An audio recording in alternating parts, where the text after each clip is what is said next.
کیا حسین تذکرہ ہے اور کیا حسین شخصیت کا تذکرہ ہے کہ ان کے حسن کی مثالیں مکے کی گلیوں میں دی جاتی تھیں. اور وہی بات ہے کہ ان کا جو ماموں عتبہ ہے وہ آپ کو جو ہے دلیل کے طور پہ، حسن کی دلیل کے طور پہ پیش کرتا تھا. ذرا آپ کا حسن و جمال تو بتائیں کیسا تھا. بسم اللہ الرحمن الرحیم. هو القادر هو الحق هو المعین. شہید احد حضرت شماس بن عثمان بن شرید بن حرمی بن عامر اور مخزومی قریشی رضی اللہ عنہ. امت کو آپ جیسی عظیم شخصیت کی سیرت کو جاننا بہت ضروری ہے، اور میں یہ سمجھتا ہوں جنید بھائی کہ امت کے لیے اس سے زیادہ محرومی کی بات نہیں ہوگی کہ وہ آپ جیسے جلیل القدر بدری اور احد میں شہید ہونے والے صحابی کی سیرت سے نا آشنا ہو. میں بلا تمہید آپ کے سوال کے جواب کی جانب آتا ہوں کہ آپ کا حسن و جمال.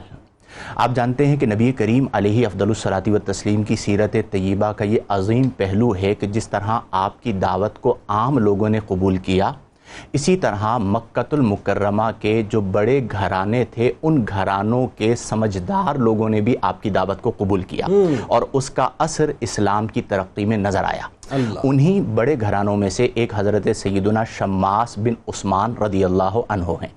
جیسا کہ مفتی صاحب نے ذکر کیا کہ آپ کے والد نے آپ کا نام عثمان رکھا اپنے نام پر، لیکن آپ کو مشہور جس نام کے ساتھ آپ مشہور ہوئے وہ ہے لفظ شماس.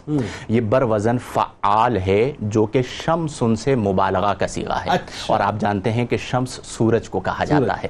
تو آپ کو شماس آپ کے حسن الوجہ یعنی خوبصورت چہرے اور وداعت وجہ یعنی روشن چہرے کی وجہ سے کہا گیا. یہ بھی کہا جاتا ہے کہ جیسے سورج آپ کے چہرے میں تیرتا تھا. جی بالکل. اس کا واقعہ یہ تھا کہ مکۃ المکرمہ میں ایک بار چند پادریوں کا گروہ آیا.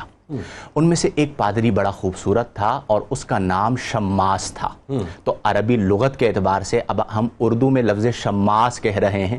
اب جب یہ عرب لوگ کہیں گے اور اس کے معنی کو بھی جانتے ہیں اور جو ذات ہے اس پر وہ معنی صادق بھی آ رہا ہے تو کتنا لطف ملتا ہوگا، اور وہ تو بلاغات ہے. تو لفظ شماس جو ہے اس پادری کا نام تھا. عتبہ بن ربیعہ جو کہ آپ کے ماموں تھے، آپ کا ماموں تھا، اور بدر میں جہنم واصل ہوا، اسلام قبول نہیں کیا. اس نے آپ کی پرورش کی تھی، بڑے گھرانے کا شخص تھا جیسا کہ آپ نے ذکر کیا.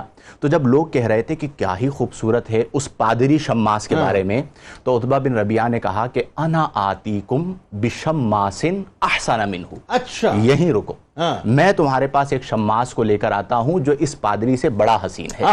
آپ گھر گئے. حضرت صفیہ بنت ربیعہ جو آپ کی والدہ محترمہ تھی جنہوں نے اسلام قبول کیا تھا اور انہوں نے بھی دونوں ہجرتیں فرمائیں، تو ان کے پاس گئے اور اپنے بھانجے کو اٹھایا اور لے کر آئے. اب وہ جو پورا مجمع تھا جو اس شماس کے حسن کو دیکھ کر تعریف کر رہا تھا، انہوں نے جب حضرت شماس رضی اللہ عنہ کو دیکھا تو وہ کہہ اٹھا کہ بلا شبہ یہ اس پادری سے زیادہ حسین ہے.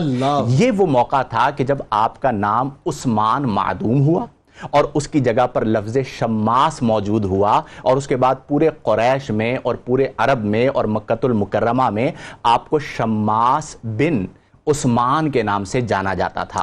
آپ جب گلیوں سے گزرا کرتے تھے اللہ نے آپ کو قد و قامت خوبصورت عطا فرمایا، طویل قامت تھے آپ کو چہرہ انور کا ایسا حسن عطا فرمایا کہ جہاں سے آپ گزرتے تھے آپ کو کوئی نظر انداز نہیں کر سکتا تھا.